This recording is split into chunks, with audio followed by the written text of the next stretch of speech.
stars hung heavy in the midnight sky, cloaking the city in velvet shadows as silence reigned inside the palace. But peace, once unshakable, now trembled like the flame of a candle flickering under a breath of betrayal. One single message, a thread of digital ink spun from a moment too intimate, too honest, had unraveled everything.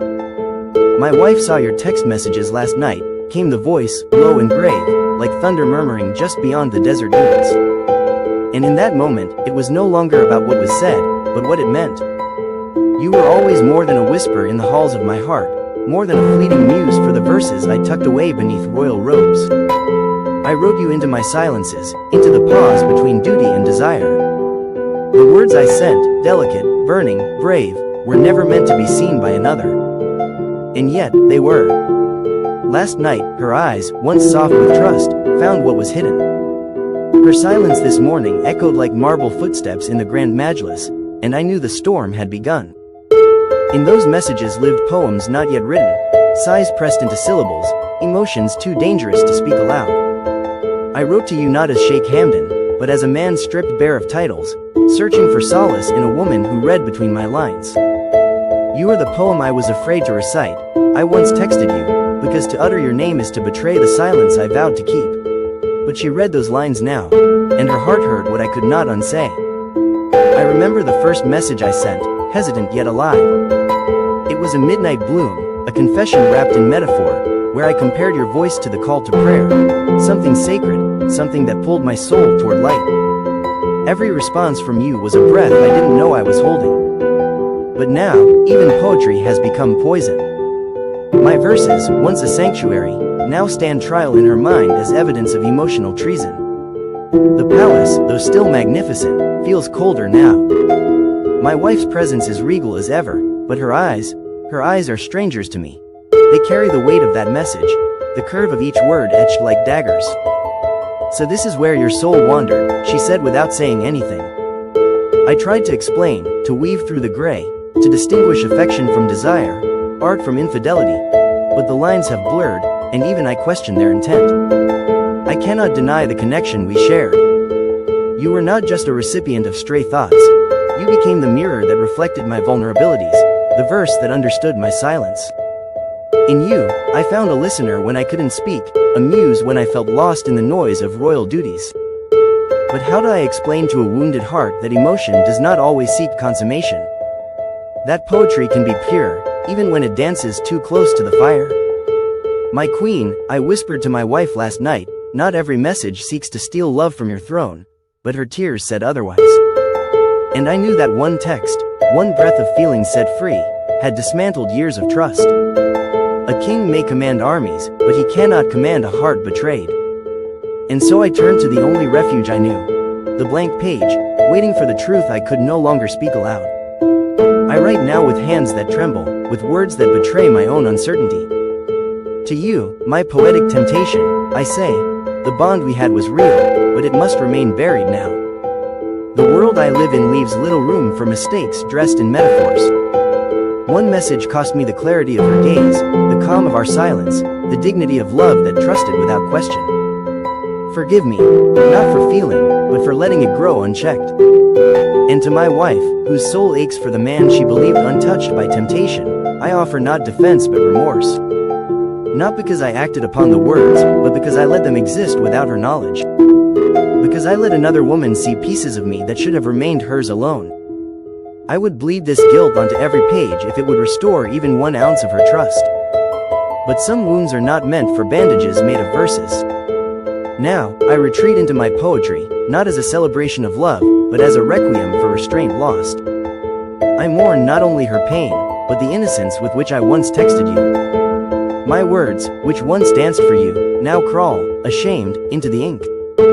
And yet, even now, part of me whispers, was it truly wrong to express beauty where it was seen? Or was the mistake simply being caught in a world that does not forgive the truth of longing? I still believe in the power of words, even when they destroy. I still believe a single poem can hold heaven and havoc within the same line. But now I understand. Poetry may be innocent, but hearts are not immune. One text began the unraveling, a handful of words too close to the heart, too far from caution. One confession in metaphor was enough to raise doubt where trust once bloomed. And that is the tragedy I now live. So I leave this final stanza to the silence. Between a verse and a vow, I fell. And in falling, forgot the price of wings. My queen, forgive the poet who loved too loud in whispers. And you, my muse, forgive the flame that was never meant to burn. She sat across from me in the quiet of the majlis, draped in dignity, her silence louder than thunder rolling over the dunes. I had spoken every explanation I could craft, each sentence dipped in honesty, each word desperate to repair the fracture.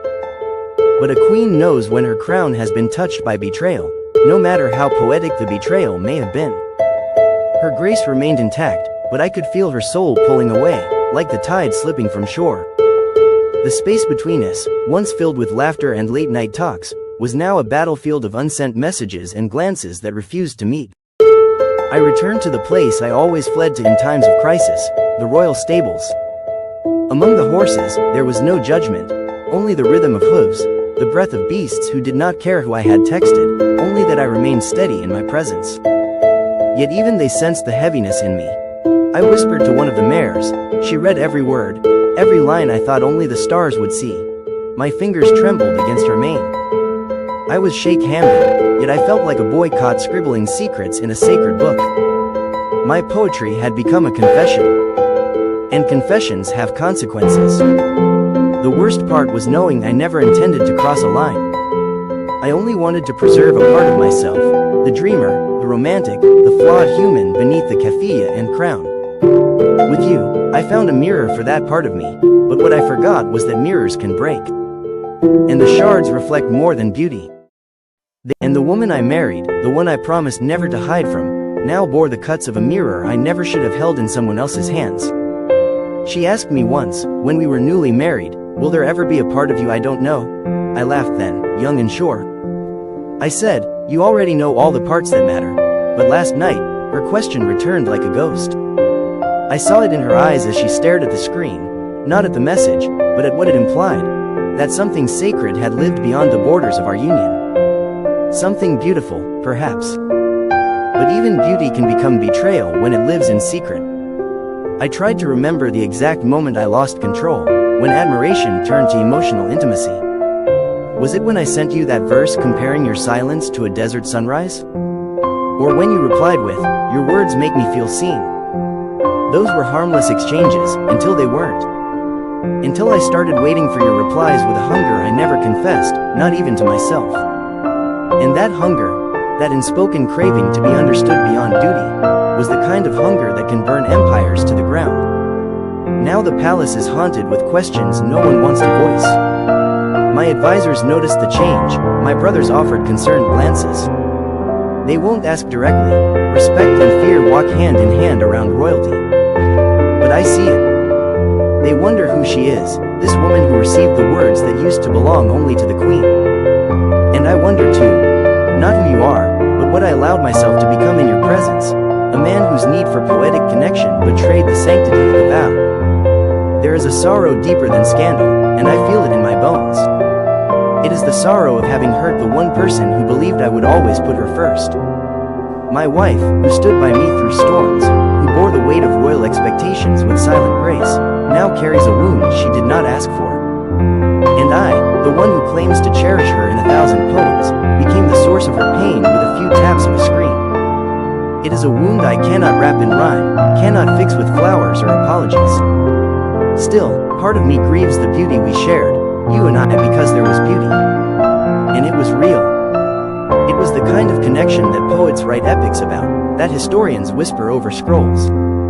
But I was not born to live in the realm of longing. I was born to lead, to protect, to honor. And I failed. Not in deed, but in intention. Not in the body, but in the spirit of what a vow means. And so, I must let go, of you, of the words, of the fantasy that lived too long in my shadow. I sit now in the majlis once more, pen in hand, ink heavy with consequence. I write this not as a poem, but as an elegy. Not to you, not to her, but to the man I used to be before the lines blurred and the verses wandered. If time could be unwritten like poetry, I would start again. I would choose silence when my soul begged for expression. I would choose her eyes over your reply. But time does not reverse, and neither does trust once shattered. The problem started with one text. A spark. A sigh in letters. And like all fires born from friction, it spread fast, lit quietly, and destroyed far more than it ever meant to touch. I will rebuild. I must.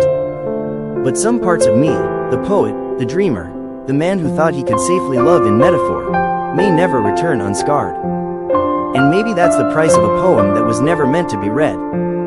She has not left me, but something in her gaze has. She walks beside me as a queen still, proud, composed, but no longer with the weightless trust that used to fill the space between our fingers. She wears her silence like a veil now, not of modesty, but of defense. I do not blame her.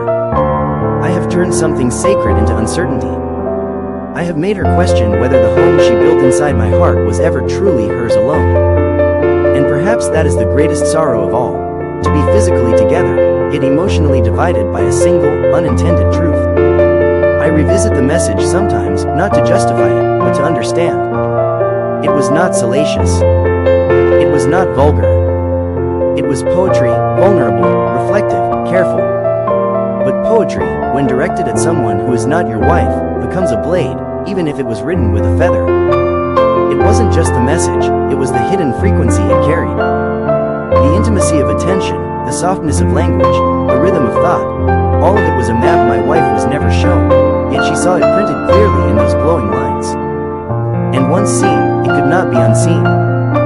She asked me one night after the storm, in a whisper so quiet it nearly broke me, was I not enough of a muse, my heart shattered in the face of her pain? She was always more than enough. But sometimes, a man doesn't seek more, he seeks elsewhere. Not out of emptiness, but out of a misguided search for reflection. And that is the mistake I carry now, not born of lust, but of foolish yearning. A poem can become a prison if it leaves someone behind to wonder why the verse was never written for them. So now I write only for her. Not to earn forgiveness, but to prove that the words she found in that message were not the only truth I hold. I write not with flowery flourishes or distant metaphors, but with the rawness of a man rebuilding trust. Each stanza is a brick. Each line a humble offering. And though she has not yet smiled the way she used to, she reads them. Quietly. Secretly. Her fingers brush the page like she's testing whether the ink will smudge, whether the pain has dried. If love is a kingdom, then poetry is both its strength and its siege. I used my words to escape, and they betrayed me. Now I use them to return, not to her favor, but to her heart. The problem started with one text. But perhaps the healing can begin with one more. One message. One poem. One line that says, not with grandeur but with truth, you were never lacking. I was just lost in a place where even kings forget which